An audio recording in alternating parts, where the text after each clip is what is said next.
प्रिय मित्रों, GPSC, UPSC, staff selection, PSI, police constable, તલાટી, ક્લાર્ક જેવી કોમ્પિટિટિવ એક્ઝામમાં ઉપયોગી ભારતીય બંધારણના ભાગ 4 માં આપેલ રાજ્ય નીતિના માર્ગદર્શક સિદ્ધાંતો વિશે માહિતી મેળવીશું। ભારતીય બંધારણના ભાગ 4 જે 36 થી 51 સુધીના અનુચ્છેદ ધરાવે છે। ભાગ 4 એટલે રાજ્ય નીતિના માર્ગદર્શક સિદ્ધાંતો, જેને શોર્ટમાં આપણે ડીપીએસપી તરીકે ઓળખશું, જેનું ફૂલ ફોર્મ થશે directive principal of state policy, એટલે કે ડીપીએસપી। ડીપીએસપી એટલે કે રાજ્ય નીતિના માર્ગદર્શક સિદ્ધાંતો વિશે જોઈએ। ડીપીએસપી નો હેતુ કલ્યાણ રાજ્ય એટલે કે વેલફેર સ્ટેટ સ્થાપવું, સામાજિક આર્થિક લોકશાહી સ્થાપવી। ડીપીએસપી ને બંધારણનો અંતરાત્મા કહેવામાં આવે છે। તો મિત્રો આગળ આપણે જોયું રીટને બંધારણનો આત્મા કહેવામાં આવે છે, જ્યારે ડીપીએસપી ને બંધારણનો અંતરાત્મા કહેવામાં આવે છે। તો આ બંનેનો તફાવત યાદમાં રાખજો। વેલફેર સ્ટેટ એટલે કે કલ્યાણ રાજ્ય માટે ગાંધીજીના વિચારો જેમ કે સ્વદેશી, સ્વાવલંબી, સ્વનિર્ભર અર્થતંત્ર વગેરેનો સમાવેશ ભાગ 4 માં કરવામાં આવ્યો છે। એટલે કે ગાંધીજીના વિચારોનો સમાવેશ ભાગ 4 માં થયેલો છે। ગાંધીજીના મત મુજબ દરેક ગામ એક સંપૂર્ણ પ્રજાસત્તાક હોવું જોઈએ, જ્યારે ગ્રામ સ્વરાજ શબ્દ સૌપ્રથમ ગાંધીજીએ જ આપ્યો હતો। ત્યાર પછી મિત્રો ડીપીએસપી એ રાજ્યની નૈતિક ફરજ છે। તેના ફરજિયાત પાલન માટે અદાલતમાં પડકારી શકાતા નથી। ત્યાર પછી ડીપીએસપી વિશે કેટી શાહે શું કહ્યું છે? કેટી શાહ બંધારણીય સભાના એક સભ્ય હતા। કેટી શાહ, ડીપીએસપી એ એક એવો ચેક છે જે બેંકની સગવડતાએ વટાવી શકાય, એટલે કે ડીપીએસપી એ પોસ્ટ ડેટેડ ચેક છે। ડીપીએસપી એટલે cheque on a bank payable at convenience of a bank. મિત્રો કેટી શાહને બંધારણ સભાના જાગૃત સભ્ય તરીકે ઓળખવામાં આવે છે। ત્યાર પછી મિત્રો ભારતીય બંધારણના ભાગ 4 માં કઈ સમિતિની ભલામણને આધારે આ લેવામાં આવ્યા અને કયા દેશમાંથી લેવામાં આવ્યા? સર તેજ બહાદુર સપ્રુ સમિતિ। રાજ્ય નીતિના માર્ગદર્શક સિદ્ધાંતો આયર્લેન્ડના બંધારણમાંથી લેવાની તેમણે ભલામણ કરી અને બંધારણ સભાએ તે સમિતિની ભલામણને આધારે આયર્લેન્ડના બંધારણમાંથી આ સિદ્ધાંતો ભારતીય બંધારણમાં સમાવેશ કર્યો। ત્યાર પછી આર્ટિકલ 38 અનુચ્છેદ 38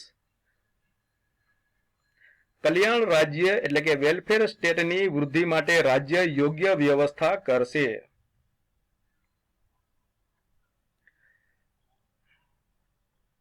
ત્યાર પછી આર્ટિકલ 39 અનુચ્છેદ 39 રાજ્યએ અનુસરવાના અમુક સિદ્ધાંતો જે નીચે મુજબ છે। તમામ નાગરિકો માટે આજીવિકાના સાધનોની રાજ્ય સમાન વ્યવસ્થા કરશે, એટલે કે દરેક લોકોને રોજગારી મળી રહે તે માટે રાજ્ય યોગ્ય વ્યવસ્થા કરશે। ભૌતિક સાધનો સંપત્તિનું નિયંત્રણ અને માલિકીની સામૂહિક હિતમાં વહેંચણી કરશે। ઉત્પાદનના સાધનો તથા ધનનો અહિતકારી સંગ્રહ ન થાય તે માટે રાજ્ય સરકાર પ્રયત્ન કરશે। ત્યાર પછી પુરુષ અને મહિલાને સમાન કામ માટે સમાન વેતન મળી રહે તેવા પ્રયત્નો કરશે। ત્યાર પછી પુરુષ, મહિલા અને બાળકોની તંદુરસ્તી અને શક્તિનો દુરુપયોગ ન થાય તે જોવાનો પ્રયત્ન કરશે। બાળકોના સ્વાસ્થ્યનો વિકાસ થાય તેવા પ્રયત્નો રાજ્ય સરકાર કરશે। તો મિત્રો આ બધા થયા રાજ્યએ અનુસરવાના અમુક સિદ્ધાંતો। ત્યાર પછી આર્ટિકલ 39A 1976 42 સુધારા દ્વારા આ કલમ ઉમેરવામાં આવી. દરેક નાગરિકને સમાન ન્યાય મળી રહે તે માટે મફત કાનૂની સહાય એટલે કે ફ્રી લીગલ એડની વ્યવસ્થા રાજ્ય સરકાર કરશે. ત્યાર પછી આર્ટિકલ 40 અનુચ્છેદ 40 ગ્રામ પંચાયતોની રચના. ગ્રામ પંચાયતોને સ્થાનિક સ્વરાજ્ય એટલે કે લોકલ સેલ્ફ ગવર્નમેન્ટના એકમ તરીકે રાજ્ય સ્થાપના કરશે. હવે મિત્રો ગ્રામ પંચાયત આવી છે તો પંચાયતી રાજ વિશે જોઈએ. પંચાયતી રાજ શબ્દ સૌ પ્રથમ જવાહરલાલ નહેરુએ પ્રચલિત કર્યો હતો. પંચાયતી રાજના પિતા લોર્ડ રિપનને કહેવામાં આવે છે, જ્યારે પંચાયતી રાજના પ્રણેતા બળવંતરાય મહેતાને કહેવામાં આવે છે. ત્યાર પછી આર્ટિકલ 41 અનુચ્છેદ 41 કામ એટલે કે રોજગારી, શિક્ષણ એટલે કે પ્રાથમિક શિક્ષણ, ઉચ્ચ શિક્ષણ અને અમુક પ્રસંગો જેવા કે બેકારી છે, બીમારી છે, વૃદ્ધત્વ છે, કોરોના જેવી મહામારી છે, એટલે કે કામ, શિક્ષણ, અમુક પ્રસંગે રાજ્ય સહાય આપવા રાજ્ય સરકાર જાહેર સહાય આપવા રાજ્ય સરકાર અસરકારક પ્રયત્ન કરશે.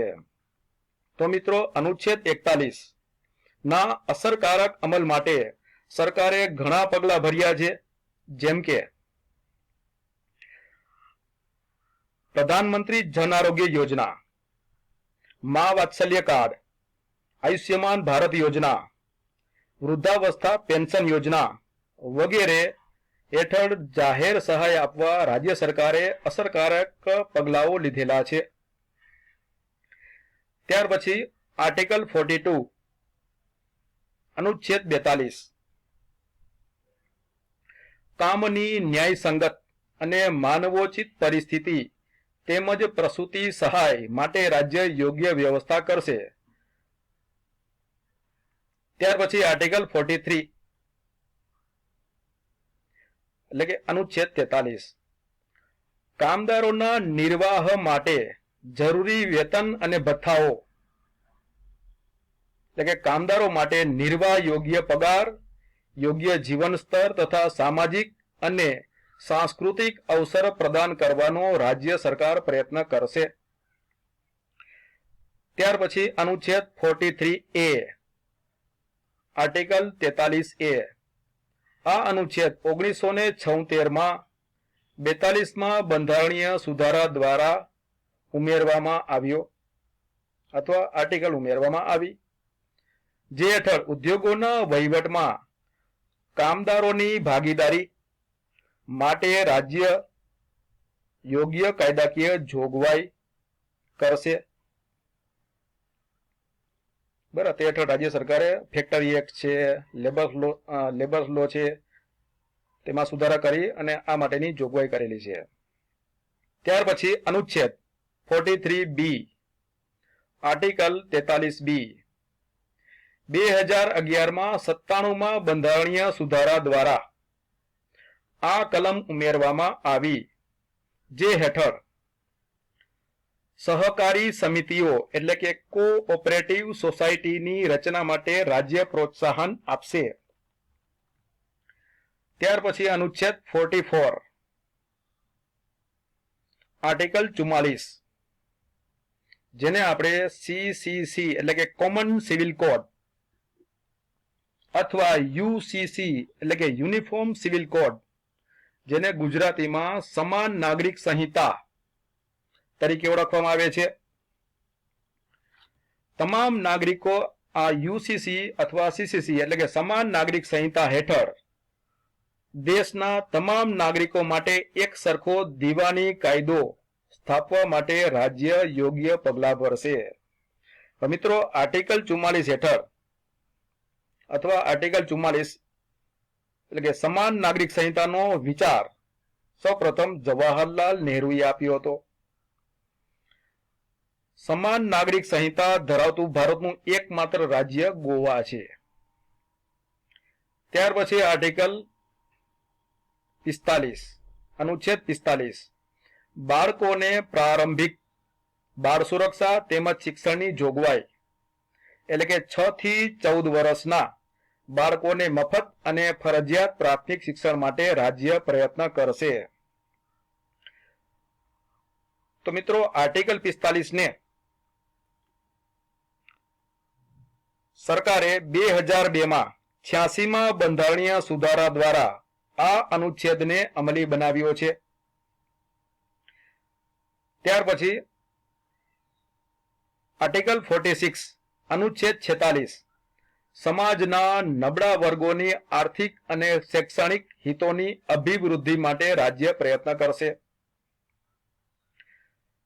ત્યાર પછી આર્ટિકલ 47 એટલે કે અનુચ્છેદ 47 જાહેર આરોગ્ય, પોષણ સ્તર, જીવન ધોરણની બાબતમાં રાજ્યની ફરજો જેવી કે માદક દ્રવ્યો, હાનિકારક દવાઓ પર રાજ્ય પ્રતિબંધ લગાવશે. આ હેઠળ દારૂબંધીનો સમાવેશ થયેલો છે, એટલે કે prohibition of drinks and drugs.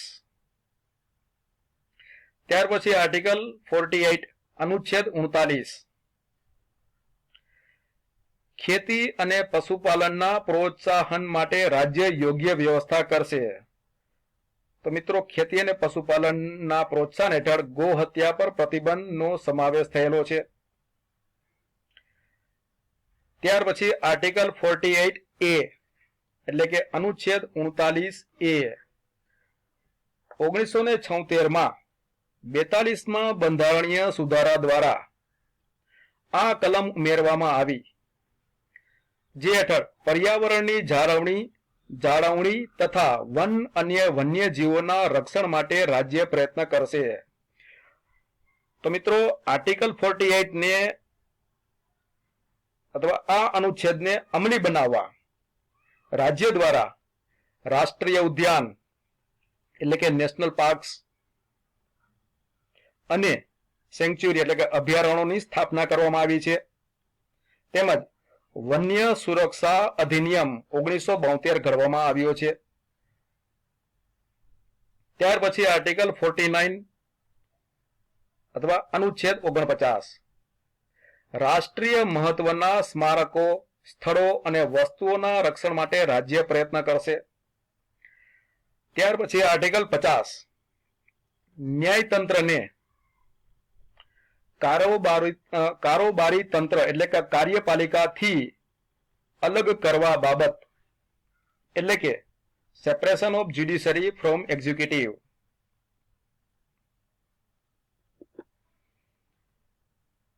ન્યાયતંત્ર અને કારોબારી તંત્ર બંને